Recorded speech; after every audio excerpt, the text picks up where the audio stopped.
हिंद वंदे मातरम साथियों, आप देख रहे हैं दीन दयाल दिलीप कुमार के साथ। उत्तर प्रदेश के शामली में एक घटना होती है।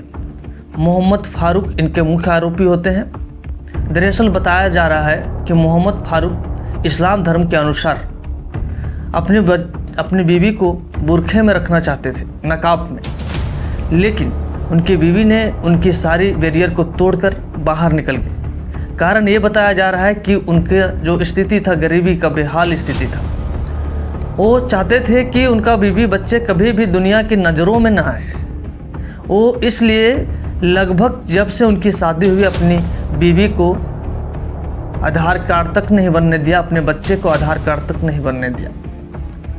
इसलिए उन्होंने अपने बच्चे और बीवी को चार दीवारी के अंदर कैद कर दिया कि उनके बीवी और बच्चे कभी बाहर ना निकले।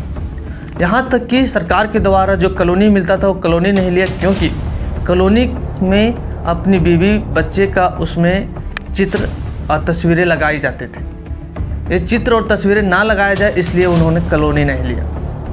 अपने बच्चियों को आधार कार्ड नहीं बनने दिया, स्कूल नहीं जाने दिया, ताकि दुनिया उसे देख ना पाए। अपनी बीवी को 18 साल से नकाब में रखा ताकि अगल बगल के लोग ना देख पाए और ना दुनिया के लोग देख पाए। ऐसा काम किया।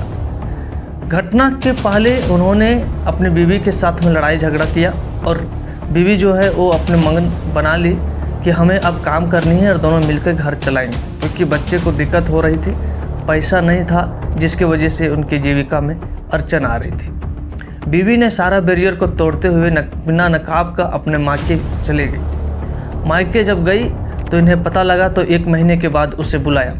1 महीने के बाद बुलाने के बाद उसे आधी रात में बोला कि मुझे चाय पीना है, और जब उनकी बीवी उनके लिए चाय बनाने गई तो पीछे से रिवॉल्वर तैनात किया और उसे मार दिया। जैसे ही रिवॉल्वर की पहली गोली चली, उनकी जो एक बच्ची है वो उठ जाती है और देखने जाती है कि उनके पिता ने उनकी माँ की हत्या कर दी।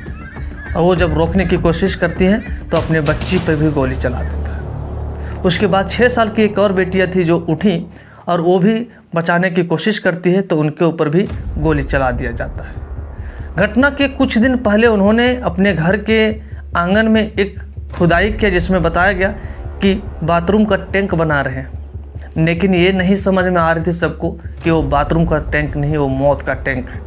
उसी टैंक में, सेप्टिक टैंक में, तीनों लाश को दफना दिया। लेकिन जैसे ही ये घटनाएं आगे तक पहुंची, पुलिस ने आया और तुरंत छानबीन किया, जिसमें बताया गया कि वो अपने गुस्से के आक्रोश में आकर इस तरह के मामले का अंजाम दिया।